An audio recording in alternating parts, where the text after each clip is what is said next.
So, I'm going to tell you today a little bit about me and why I am here on this channel. And I have had some really tough years, as everybody did, going through COVID and um, just anywhere from 2019 going all the way now to 2024. The last 5 years have been hard. 5, 6 years have been hard. And I've lost people that I've loved, and I have found a way to try to find some joy. So I want you to be able to love what you love. So that's what I'm going to talk to you about today. And my two main reasons are, and what got me to have this weird, new, kind of embarrassing, I'm trying not to be embarrassed about it. They say enjoy and embrace your cringe, embrace what it is you love. So I'm doing that. I've learned how to do that. And this channel is helping me grow to do that. So my two reasons why, my two daughters. Daughter number one, they shall not be named because, a mom talking about them, they don't want me to probably mention their names. But the daughter number one was because here it was her senior year in school. We were beginning the signs of COVID, and even before that, just being a teenager, a junior and a senior in high school. Then that communication was always something that I tried to keep open with her. So she had said one day, "Hey, look at this group." Showed me Stray Kids, God's Menu, Hello, 2020. So fell in love.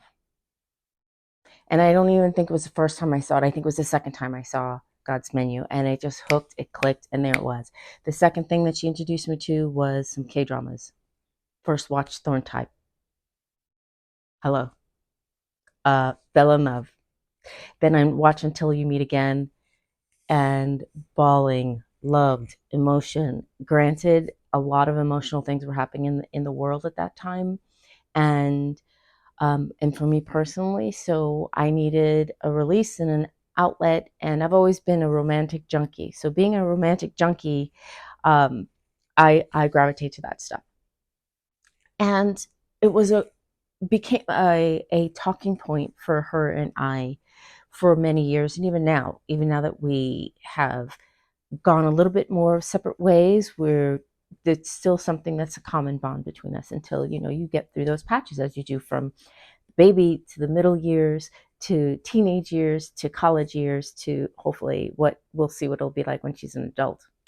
Now for my youngest one, my second one, this was huge for our relationship, and this is, I think, why I did the deep dive into it.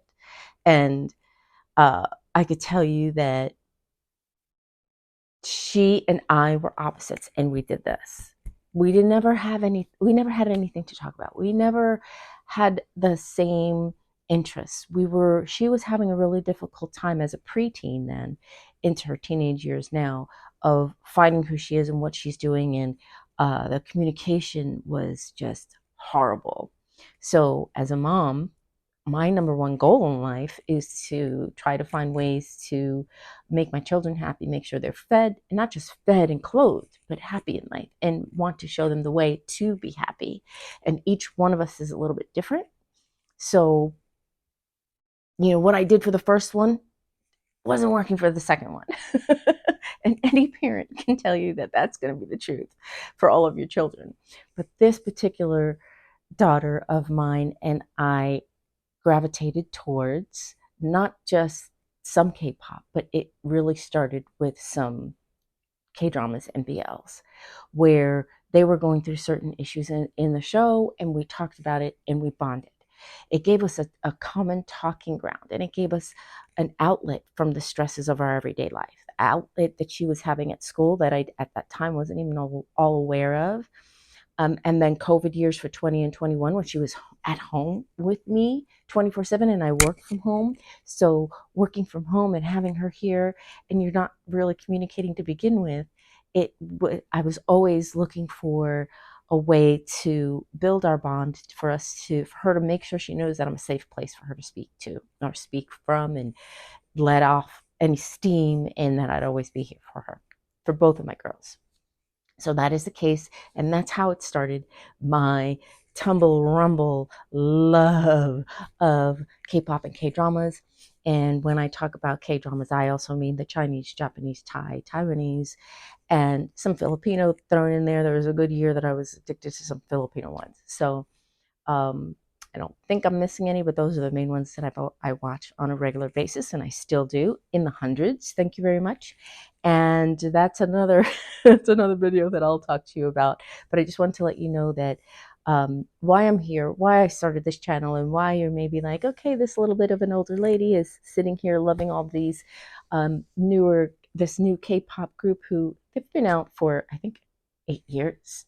8 years now. I think they just had an 8-year anniversary. Was it 8 years? And well, since they debuted in 2018. So, what is crazy is so 6 years, 4, 5, 6, 7, 7 years going on 8. I can't do my math. So they debuted in 2018, and I didn't get to know them until 20. I heard of them, I think, in end of 2019, but really started being a stay, which is the name for their fandom, and that was in early 2020, going into spring of 2020. So here we are going into the end of 2024. So it's been a good five years that I've loved this group. So there's so much that I always want to say about them, and that I'm always very proud of them. And hopefully it will continue to be a bonding experience for my daughters and I. And I hope to, they're having their next world tour, take my youngest one to a concert. I hope we tried when they were in town or close by within 5 hours of us last year or the year before, and it just didn't work out. So we'll see. Keep fingers crossed. Stay safe. Love what you love.